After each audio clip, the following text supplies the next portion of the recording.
할렐루야. 오늘도 우리를 살리시는 하나님의 은혜가 우리의 삶 속에 넘쳐나기를 간절히 소원합니다. 인류의 역사를 잠깐 봅니다. 얼마 전까지도 그랬지만 서로 싸우고 또 영토와 국민, 주권을 주장하려고 하는 전쟁의 역사가 대부분인 것이 바로 인류의 역사입니다. 이스라엘도 그랬었고요. 우리 조국 대한민국도 그렇습니다. 어디 뿐일까요? 아시아, 유럽, 아프리카 그리고 이 미국 땅에도 크고 작은 전쟁들이 끊이지 않았습니다. 전쟁이 발발하면 이 전쟁 속에는 이기는 나라가 있는 반면 또 반드시 전쟁에 지는 나라도 있게 됩니다. 전쟁에서 지면 전리품을 빼앗기게 됩니다. 물건만 빼앗기는 것이 아니라 사람까지도 빼앗기게 됩니다. 이처럼 내 나라 사람들을 빼앗길 때 그들은 바로 저들의 포로가 됩니다. 종이 되고 노예가 됩니다. 이렇게 종이 된 사람에게는 권한이 없습니다. 포로로 살아가는 사람에게는 힘이 없습니다. 주권이 없기 때문입니다. 나의 나라, 조국이라고 하는 주권이 있어야 사람들은 힘을 내고 정체성을 갖고 살아가게 됩니다. 그래야 소망도 품고 꿈도 꾸며 또 내일을 도모할 수도 있습니다. 이스라엘의 최고의 전성기를 이루었던 솔로몬 왕 이후 이스라엘은 남과 북으로 나뉘었습니다.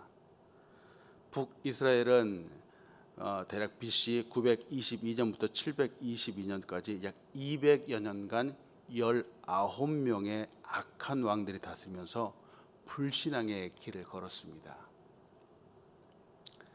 악을 행했던 그들은 결국 아수르에 의해서 멸망을 당했습니다. 이런 역사적이며 이 영적인 사실을 바로 남유다 사람들은 기억하고 있었습니다. 그들은 알고 있었습니다. 이렇게 힘든 상황을 보고 알았다면은 미리 경계해야 했습니다. 똑같은 길을 가지 않도록 준비해야 했습니다. 이렇게 알고 있고 그것을 경계하고 미리 준비하는 것을 지혜라고 합니다. 그러나 남유다도 신앙을 저버리는 길을 가게 되었습니다. 이들 역시 북이스라엘의 나쁜 습관을 따라하고 말았습니다. 결국은 동쪽 바벨론에 의해서 BC 586년에 멸망을 당하였습니다. 사람들은 잡혀갔습니다. 사람들의 삶의 터전들은 모두 황폐하고 말았습니다. 자유와 힘을 빼앗긴 그들은 고통 속에서 힘들어했습니다. 포로로 살아가는 삶이 어려웠습니다. 고통 속에서 부르짖는 백성들을 향해서 하나님께서 말씀하시는 것이죠. 회복의 메시지입니다. 억압된 그 억압으로부터 자유를 주시겠다라고 하는 말씀입니다. 어제 보았던 예레미야 30장 1절부터 나오는 내용이 바로 예레미야 선지자를 통해서 주시는 바로 회복의 메시지입니다. 이렇게 저들을 회복시키신 하나님, 주시는 하나님의 방법을 오늘 여러분과 같이 묵상하면서 오늘 살아가는 우리에게도 말씀하시는 것이 무엇인지 같이 나누어 보기 원합니다. 오늘 본 말씀을 통해서 여러분과 나누고 싶은 첫 번째는 하나님은 우리의 모습을 바로 보도록 인도하시는 분이라는 겁니다. 우리의 모습을 바로 보게 하신다. 이 말은 다시 말하면 우리는 말이죠. 우리는 우리의 모습을 있는 그대로 볼 수 없다는 것을 말합니다. 죄악은 우리의 눈을 가립니다. 욕심은 우리의 눈을 왜곡하여 그릇된 것을 보게 합니다. 눈이 가려진 사람들은 얼마나 그 속에 죄가 가득한지, 얼마나 교만한지, 얼마나 돌이킬 수 없는지 스스로를 볼 수 없습니다. 오늘 본 말씀 예레미야 30장 12절로 15절은 이렇게 말합니다. 여호와께서 이와 같이 말씀하시니라. 내 상처는 고칠 수 없고 내 부상은 중하도다. 내 송사를 처리할 재판관이 없고 내 상처에는 약도 없고 처방도 없도다. 너를 사랑하던 자가 다 너를 잊고 찾지 아니하니 이는 내 악행이 많고 내 죄가 많기 때문에 나는 내 원수가 당할 고난을 내게 받게 하며 잔인한 징계를 내렸도다. 너는 어찌하여 내 상처 때문에 부르짖느냐. 내 고통이 심하도다.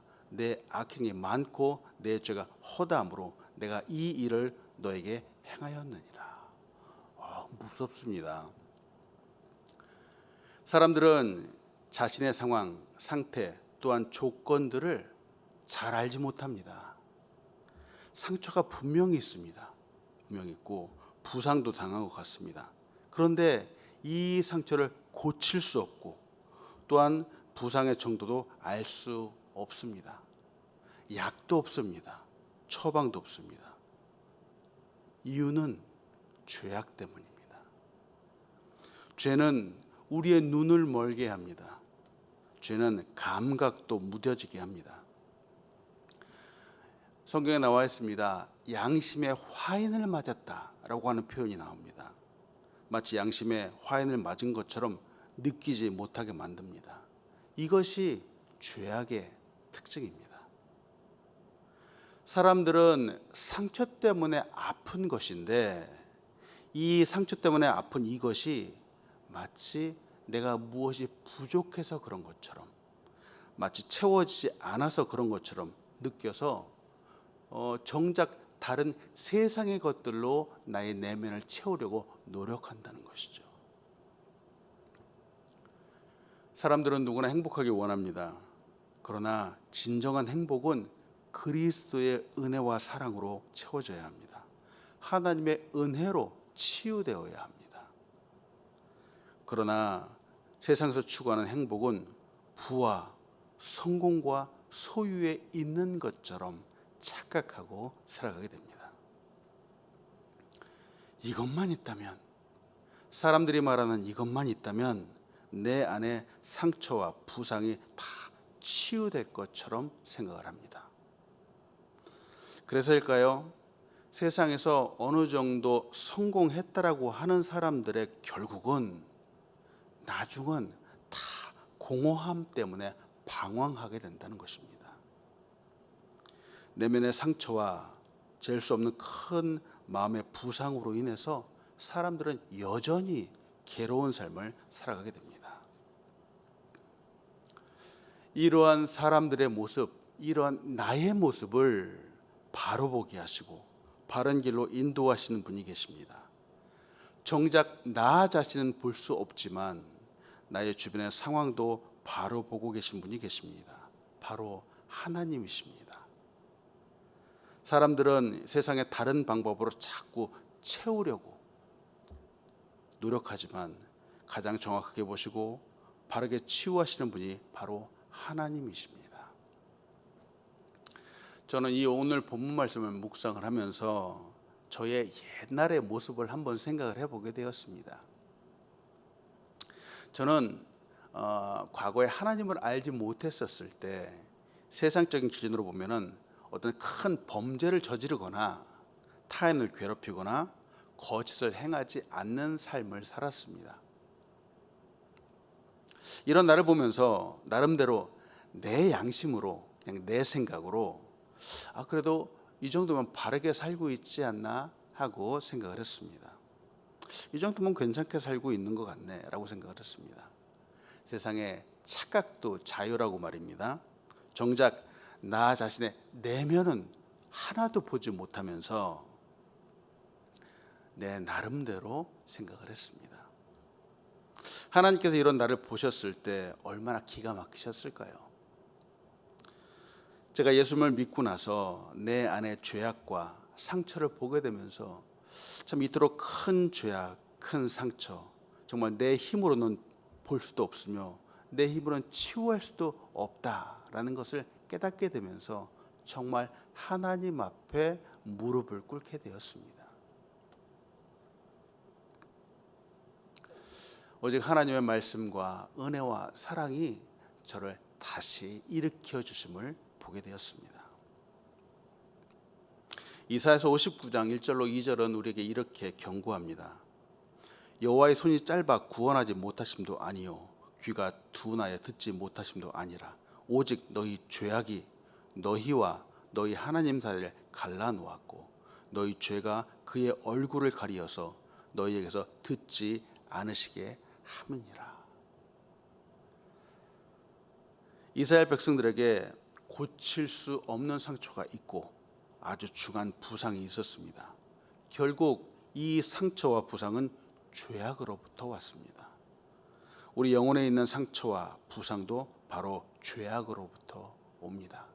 그 뿌리가 죄악입니다. 우리가 잘 알고 있는 야고보서 1장 15절로 16절은 바로 이렇게 말합니다. 욕심이 잉태한즉 죄를 낳고 죄가 장성한즉 사망을 낳느니라. 내 사랑하는 형제들아 속지 말라. 하나님은 상처와 부상 때문에 또 죄악을 이미도 다 보고 계시는데 나는 보지 못하면서 감추려고만 하는 나의 죄악은 무엇일까 한번 생각을 해봅니다. 사랑하는 여러분, 오늘도 나의 모습을 가장 솔직하게 보게 하시는 하나님 앞에 나아가시기 바랍니다. 이제부터 치유와 회복의 은혜가 우리의 삶 가운데 가득하게 될 것입니다. 오늘 본 말씀을 통해서 여러분과 나누고 싶은 두 번째는 하나님은 우리를 회복시켜 주시는 분입니다. 회복시키시는 분, 우리의 상처와 부상을 보게 하시는 이유는 바로 치유하시고 회복해 주시기 위함입니다. 죄악을 사하시고 다시 돌이키시고 고쳐 주시기 위함입니다. 오늘 본 말씀 예레미야 3장 16절과 17절은 이렇게 말합니다. 그러므로 너를 먹는 모든 자는 잡아 먹힐 것이며 내 모든 대적은 사로잡혀 갈 것이고 너에게서 탈취해 간 자는 탈취를 당할 것이며 너에게서 노략질한 모든 자는 노략물이 되리라. 여호와의 말씀이니라. 그들이 쫓겨난 자라 하매 시온을 찾는 자가 없은즉 내가 너의 상처로부터 새 살이 돋아나게 하여 너를 고쳐 주리라. 우리를 회복시켜 주시는 하나님께서 먼저 회복시켜 주시는 것이 있습니다. 바로 우리의 정체성입니다. 하나님의 사랑하는 자녀라고 하는 정체성, 구원받은 백성이라고 하는 정체성, 거룩한 사람의 정체성입니다. 하나님께서 이 정체성을 회복시켜 주십니다. 상처와 부상을 치유할 수 없다는 절망적인 상황에서 이제는 분위기가 반전되었습니다. 너를 먹는 자는 잡아 먹힐 것이다 하고 말씀합니다. 또 너의 대적은 도리어 잡혀갈 것이라고 말합니다. 너의 물것을 빼앗은 자는 도리어 빼앗김을 당할 것이다 라고 말씀합니다. 하나님의 회복의 은혜를 생각을 해봅니다. 하나님의 은혜는 그냥 단순한 위로하는 정도가 아닙니다. 상처, 이 상처의 치유, 부상의 회복, 이것을 넘어서는 치유입니다. 바로 정체성을 회복시켜 주시는 것입니다. 마음의 치유이며 권위의 회복이며 또 하나님의 사랑받는 자로서의 회복입니다. 12절에서는 고칠 수도 없었고 병이 중하다고 하지만 17절 하반절에서는 내가 너의 상처로부터 새 살이 돋아나게 하여서 너를 고쳐주리라 하고 말씀합니다. 세상적인 방법으로는 고칠 수 없지만 하나님은 하실 수 있습니다. 놀랍습니다. 저와 우리는 이렇게 치유하시고 회복하시는 하나님의 자녀입니다. 사랑받는 존재입니다. 그러나 죄악은 우리의 모습에 상처만 줍니다. 부상을 입힙니다. 우리의 존재를 깨뜨리고 무너뜨리려고 합니다. 결국 우리의 본래의 본질적인 모습을 보지 못하도록 미혹하는 것이 죄악입니다. 하나님의 손길을 거절하도록 만들기도 합니다. 그러나 원수들이 조롱할 때, 비난할 때, 우리에게 상처를 줄 때 하나님은 다시 회복시켜 주시는 분임을 여러분 믿으시기 바랍니다. 우리가 잘 알고 있는 로마서 8장 35절은 우리에게 이렇게 힘을 줍니다. 누가 우리를 그리스도의 사랑에서 끊으리요? 환난이나 곤고나 박해나 기근이나 적신이나 위험이나 칼이냐. 오늘도 회복시켜 주시는 하나님으로 인해서 승리하는 여러분들 되시기를 소원합니다. 우리의 정체성을 회복시켜 주는 하나님께서 또한 회복시켜 주시는 것이 있습니다. 바로 우리의 상황과 여건입니다. 오늘 본 말씀 예레미야 3장 18절에서부터 20절까지는 또한 이렇게 말씀합니다. 여호와께서 말씀하시니라, 보라, 내가 야곱 장막의 포로들을 돌아오게 할 것이고 그 거처들의 사랑을 베풀 것이라. 성읍은 그 폐허가 된 언덕 위에 건축될 것이요 그 보르는 규정에 따라 사람이 살게 되리라. 그들에게서 감사하는 소리가 나오고 즐거워하는 자들의 소리가 나오리라. 내가 그들을 번성하게 하리니 그들의 수가 줄어들지 아니하겠고 내가 그들을 존귀하게 하리니 그들은 비천하여지지 아니하리라. 그의 자손은 예전과 같겠고 그 회중은 내 앞에 굳게 설 것이며 그를 압제하는 모든 사람은 내가 다 벌하리라. 참 가슴 벅찬 말씀입니다. 죄로 인한 징계와 심판이 있었습니다. 징계와 회복 이후 사랑하는 사람을 회복시켜 주시는 분이 바로 하나님이십니다. 심판 후에 회복과 축복이 있었습니다. 하나님은 당신께서 하신 축복의 말씀을 이루시는 분입니다. 포로되었던 백성을 돌아오게 해주신다고 말씀합니다. 그들의 거주지도 회복시켜 주시며 성읍을 다시 건축하게 해주십니다. 더 놀라운 것은 이렇게 외형적인 것뿐만이 아니라 이제 내면에서도 우리의 마음속에서도 감사가 넘쳐나게 하고 즐거움이 넘쳐나게 하고 기쁨도 회복시켜 주십니다. 물론 지금은 포로이지만 하나님께서 존귀하게 여겨주시고 또 포로의 비천함에서부터 벗어나게 해주십니다. 놀랍습니다. 하나님의 회복하심은 그냥 아까도 말씀드린 그냥 위로의 정도에서 끝나는 것이 아니라 그냥 어느 정도 잘 산다, 괜찮다 하는 정도가 아닙니다. 하나님의 회복하심은 온전한 회복하심입니다. 미국의 영성가인 브레넌 매닝은 이렇게 말합니다. 우리가 거지의 모습으로 하나님의 자비의 문 앞에 설 때 그분은 우리를 아름다운 존재로 만드신다 하고 말합니다. 비록 우리는 지금 현재 거지와 같은 모습, 죄인의 모습이지만 우리가 이러한 모습 그대로 하나님 앞에 설 때 하나님은 우리를 아름다운 존재로 만들어 주시는 분이죠. 이렇게 회복을 시켜주시는데 이 회복의 절정은 바로 예배의 회복입니다. 하나님은 그 존재, 그 정체성을 회복한 예배자와 함께 교제하기 원하시는 분입니다. 하나님은 이렇게 예배할 수 있는 상황과 여건을 회복시켜 주시며 즐거움 가운데 예배하도록 인도하십니다.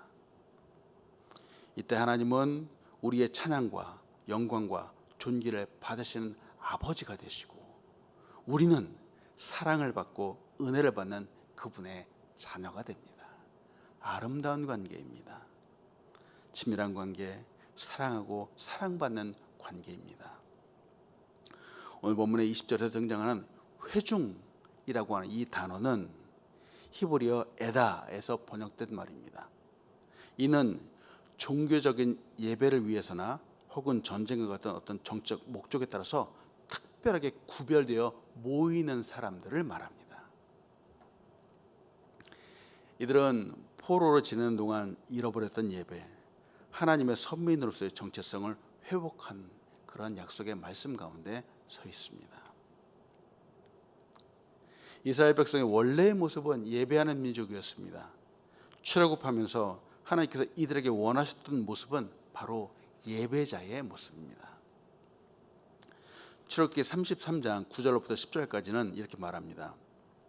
모세가 회막에 들어갈 때에 구름 기둥이 내려 회막문에 서며 여호와께서 모세와 말씀하시니 모든 백성이 회막문에 구름 기둥이 서 있는 것을 보고 다 일어나 각기 장막문에 서서 예배하며. 참 놀랍습니다.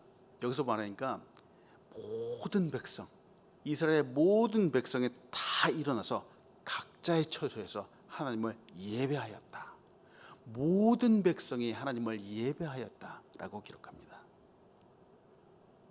이렇게 예배하던 사람들이 포로가 되었고 종이 되었습니다. 그들은 예배를 잃어버렸습니다. 하나님은 오늘날 우리를 또한 회복시켜 주셔 예배자가 되게 하십니다. 이렇게 예배자가 되어서는 아버지 되시는 하나님과 자녀인 우리의 관계가 다시 가까워지게 만드십니다. 예배를 통해 항상 하나님과 교제하는 사람이 됩니다. 예수님의 십자가 사건이 바로 하나님과 원수되었던 우리가 예수 그리스도의 보혈로 인해서 화목하게 되는 시간이었습니다. 회복시켜주는 사건이었습니다. 예배자로 부르시는 사건이었습니다. 로마서 5장 10절은 십자가의 사건을 이렇게 말합니다. 곧 우리가 원수 되었을 때에 그의 아들의 죽으심으로 말미암아 하나님과 화목하게 되었은즉 화목하게 된 자로서는 더욱 그의 살아나심으로 말미암아 구원을 받을 것이라. 원수 되었던 우리가 십자가로 인해서 회복되어서 이제 예배자가 되었습니다. 우리의 신분, 정체성과 우리의 상황, 여건이 바로 예수님의 십자가로 인해서 온전히 회복되었습니다. 이제 우리는 언제나 어디서나 하나님을 예배할 수 있습니다. 그리고 예배합니다. 오늘도 기쁨과 즐거움으로 또한 감사로 예배하는 우리가 되기를 소원합니다. 이렇게 예배할 때 하나님이 기뻐하시고 바로 당신의 언약을 이루어 주십니다. 예배하는 사람에게 주는 선물, 약속이 있습니다. 바로 언약의 말씀입니다. 하나님은 이 약속을 회복하시고 이루십니다. 오늘 본 말씀 21절로 22절은 이렇게 말씀합니다. 그 영도자는 그들 중에서 나올 것이요 그 통치자도 그들 중에서 나오리라. 내가 그를 가까이 오게 하리니 그가 내게 가까이 오리라. 참으로 담대한 마음으로 내게 가까이 올 자가 누구냐? 여호와의 말씀이니라. 너희는 내 백성이 되겠고 나는 너희들의 하나님이 되리라. 다윗과 같은 영도자가 있었습니다. 하나님은 예배하는 그에게 하나님의 큰 영광을 나타내 주셨습니다. 느헤미야, 스룹바벨 같은 통치자는 유다 족속에서 나왔음을 우리는 이미 성경을 통해서 보았습니다. 이런 약속보다도 더 고귀하고 아름다운 것은 민족의 정통성에 대한 약속의 회복입니다. 즉 하나님께 가까이 나아갈 수 있는 특권, 이 특권을 갖는 제사장적인 사역과 신분을 소유할 것이라고 하는 바로 약속입니다. 내가 그를 가까이 오게 할 것이다 하고 하나님 말씀합니다. 하나님께 가까이 가는 것이 축복입니다. 더군다나 여기서는 담대한 마음으로 가까이 나아간다라고 말합니다. 이렇게 담대하게 나아갈 수 있는 이유는 바로 확실한 약속이 있기 때문입니다. 가까이 오라는 약속이 있기 때문에 나아갈 수 있습니다. 가까이 갈 때 하나님께 가까이 가는 자는 하나님의 백성이 됩니다. 그리고 하나님은 그의 하나님이 되어 주십니다. 이 말씀은 언약을 체결할 때 흔히 나타나는 공식적인 말씀입니다. 이 말씀, 약속의 말씀의 회복은 우리를 온전한 회복의 완성이 됩니다. 예레미야 선지자를 통해서 선포하신 말씀 속에서 하나님 당신의 약속이 담겨 있습니다. 이를 회복하신 하나님의 신실하심이 담겨 있습니다. 하나님은 거짓말을 하시는 분이 아닙니다. 왜냐하면 한 번 하신 말씀을 이루실 수 있는 능력 있는 분이 바로 하나님이시기 때문입니다. 그래서 우리 하나님을 전능하신 분이라고 합니다. 우리가 암송하고 있는, 잘 알고 있는 말씀, 민수기 23장 19절은 이렇게 말하죠. 하나님은 사람이 아니시니 거짓말을 하지 아니하시고 인생이 아니시니 후회가 없으시도다. 어찌 그 말씀하신 바를 행하지 않으시며 하신 말씀을 실행하지 않으시랴. 성경 곳곳에는 이 하나님의 약속, 그 하신 말씀을 반드시 이루시는 하나님의 신실하심이 나타납니다. 반면 우리는 그럴 수 없습니다. 우리도 우리의 말을 지키려고 하는 마음도 물론 있지만 우리는 나의 말을 온전히 지킬 능력이 없습니다. 그래서 본의 아니게 거짓말을 하게 되기도 하죠. 마음은 원이지만 능력이 없기 때문에 그렇습니다. 그러나 하나님은 당신의 말씀을 온전히 지킬 수 있는 분입니다. 하나님은 모세와 하신 당신의 약속인 출애굽기 19장 5절부터 6절까지의 말씀, 약속을 이루어 가십니다. 출애굽기 19장 5절부터 6절까지 이렇게 말씀하십니다. 세계가 다 내게 속하였나니 너희도 내 말을 잘 듣고 내 언약을 지키면 너희는 모든 민족 중에서 내 소유가 되겠고 너희가 내게 대하여 제사장 나라가 되며 거룩한 백성이 되리라. 너는 이 말을 이스라엘 자손에게 전할지니라. 하나님께서 성경을 통해서 하신 그 약속의 말씀을 오늘 저와 우리에게도 신실하게 이루어 가시는 분임을 여러분 믿으시기 바랍니다. 말씀 마칩니다. 우리 모든 사람에게는 삶의 목적이 있습니다. 하나님께서 주신 사명과 뜻이 있습니다. 이를 이루며 살아가는 삶이 복된 삶입니다. 그러나 우리의 삶에는 항상 죄악이 있습니다. 때문에 상처가 생기기도 하고 부상을 당하기도 합니다. 그럼에도 불구하고 하나님은 우리를 회복시켜 주시는 분입니다.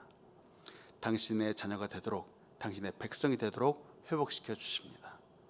이를 위해서 정체성을 회복시켜 주시고 예배를 회복시켜 주시고 약속하신 말씀을 다시 회복시켜 가십니다.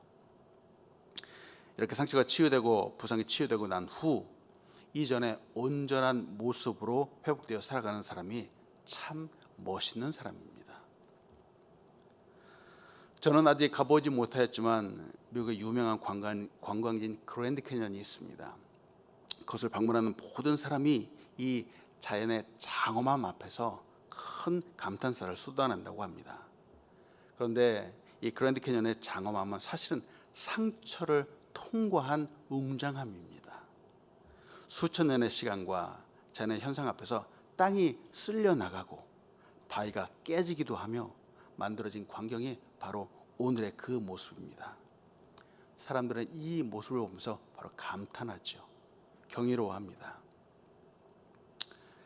하나님은 우리의 상처가 치유된 후 어려움과 고난을 통과한 나의 모습이 그랜드 캐년과 같이 우뚝 서기를 원하십니다.